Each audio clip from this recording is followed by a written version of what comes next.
Hello everyone anti चादर मेखेला कलेक्शनলৈ সকলোকে স্বাগতম জনাইছো।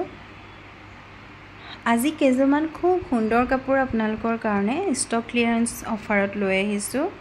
আপোনালোকে শুনি আচৰিত হ'ব যে অনলি 500 रुपीजত আমি এন্টি চাদৰ মেখেলা কালেকশনৰ পৰা 10 কটনৰ কাপোৰসমূহ দি আছো। গতিকে লব বিচাৰিলে আপোনালোকে নিজৰ পছন্দৰ কালাৰটো চাই আমাৰ পৰা কাপোৰসমূহ সংগ্ৰহ কৰিব পাৰিব।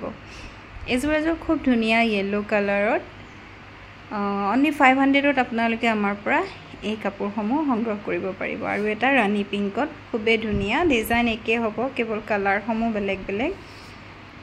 কেৱল আজিৰ বাবেহে এই অফাৰটো থাকিব, কাইলৈ আৰু এইটো অফাৰত আপোনালোকে কাপোৰ নাপাব। গতিকে যিমান পাৰি সোনকালে আমাৰ হোৱাটছএপ নম্বৰত বুকিং কৰক। এই তিনটা কালাৰত only 500 रुपीजত আপোনালোকে এই কাপোৰ কেজোৰ সংগ্ৰহ কৰিব পাৰিব। আৰু এজোৰ খুবেই সুন্দৰ সুপাৰ কটনৰ মুগা ৰঙত খুব ধুনিয়া, গৰমত পিন্ধিবলৈও খুব ভাল হ'ব পাতল কাপোৰজোৰ। এই কাপোৰজোৰ আপোনালোকে আমাৰ পৰা only 500 रुपीजত লাভ কৰিব পাৰিব। পছন্দ হ'লে স্ক্ৰিনশ্বট ৰাখি আমাৰ হোৱাটছএপ নম্বৰত যোগাযোগ কৰিব।